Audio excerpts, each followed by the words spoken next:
What's up, everybody? Welcome back to the channel. In today's video, we're going to be talking about how to invest. A lot of people have been asking for this video, so hopefully it helps.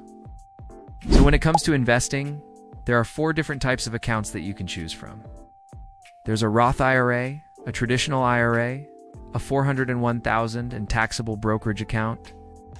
We're not going to talk about 401 kiloseconds in this video, because if your company offers it, you should just max it out. It's basically free money. You get like a 50% match, which means you can get an extra 50 cents for every dollar you put in. That's insane. So if you do and take advantage of that, then you read kind of a schmuck. But also, your HR rep will probably make you feel really bad. So just max out your 401k. Now the other 3 accounts are all retirement accounts, which is great, except if you plan on needing that money before you retire. You've re-gone, nah, have to pay some penalties.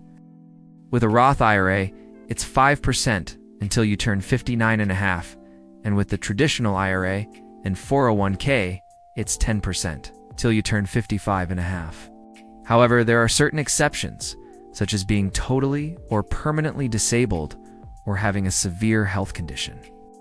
If you meet any of these exceptions, you do and have to worry about those penalties. But otherwise, just keep that in mind. So let's go through each one of these accounts and talk about them. Now, I'm not a financial advisor, so everything I say is not financial advice. This is just what I do personally and what I recommend to my friends and family. So starting with the Roth IRA, this is an individual retirement account. That means you're recontributing the money, and since it's after-tax dollars, you do get a deduction. That means when you contribute the money, it's like taking money out of your paycheck. It goes straight to your investment account, and you do unsave on taxes up front. But once you retire, and you start pulling the money out, you do have to pay any taxes on it. So if you expect to be in a higher tax bracket when you retire than you are now, then this is the best option for you. This is usually the case for most people, because we tend to make more as we get older, unless you work for a nonprofit or something. The contribution limit for 2021 is $6,000 per year, and it will increase to $7,000 in 2022, as long as you have earned income. You can contribute to a Roth IRA even if you're married. If your spouse doesn't have a job, they can open up a Roth IRA, and you can contribute to both of your accounts. Your employer does not need to offer a retirement plan for you to contribute to a Roth IRA. If you want to learn more, check out the video I did on why everyone should have a Roth IRA. Next up is the traditional IRA. This is also an individual retirement account. That means you're contributing the money, and since it's after-tax dollars, you don't get a deduction. The difference between this and a Roth IRA is that with a traditional IRA, you get to deduct your contributions from your taxable income. For example, if you contribute $6,000 and your taxable income is $60,000, the last type of account we're going to talk about today is the taxable brokerage account. This account is different from the previous 2 because you're not contributing to this account. You're actually opening up an account and using your own money to buy investments. When you open up the account, you'll fund it with your money, and you can choose what to invest in. This could be stocks, bonds, ETFs, or mutual funds. And since it's not a retirement account, you can withdraw money at any time without penalty. However, you do need to pay taxes on whatever you earn.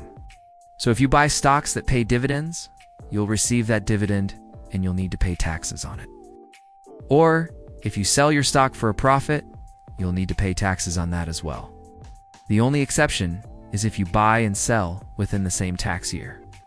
Then you don't have to pay taxes on it, but you can't keep the money. No. You'll need to transfer it directly to your bank account. I hope that makes sense. Let's move on. So now that we have a basic understanding of the 4 different types of accounts, let's talk about where you can open one up and how you can start investing. So starting with the Roth IRA and traditional IRA, you can open these up with any brokerage firm such as Vanguard, Charles Schwab, Fidelity, Robinhood, M1 Finance, etc. The benefit of opening up an IRA with a big-name firm is that they usually have lower fees. For example, Vanguard charges 0.04% annually to hold your ETF. So if you have $6,000 in your Roth IRA, you would pay 2.40 cents per year in fees. Now, of course, You're really not going to get any real returns in your first year since you just started and you haven't invested yet. But if you consistently contribute $6,000 a year for the next 30 years, then you would end up paying $720 in fees. Compare that to Robinhood, which charges 0.50% annually. Your total fees would be $30 a year, which is 30 times higher than Vanguard. Robinhood might be good for beginners because their platform is really easy to use and they have zero commissions. But if you want to seriously invest and save money in the long run, I would go with a reputable firm like Vanguard or Schwab. Check out the video I did on the best low-cost ETFs to get ideas on what to invest in. When it comes to investing in a taxable brokerage account, it's really up to you. You can go with the cheapest option, such as Robinhood or M1 Finance, which has no commission, or you can go with a reputable firm like Vanguard or Schwab and pay 0.04%. Again, if you're serious about investing, I would go with Vanguard or Schwab. Now let's talk about how much you should be investing. According to Bankrate, 52% of Americans are investing, and 27% are only investing $100 to $500 a month. This is insane. If you don't want to be one of those people, then I highly suggest you watch my Millionaire by 30 video. I go through exactly how much you should be investing each month to reach your goals. Alright, so hopefully this video gave you enough information to get started. If you have any questions, comment below and I'll try to answer them. Also hit the like button if you found value in this video. And as always, stay hustling.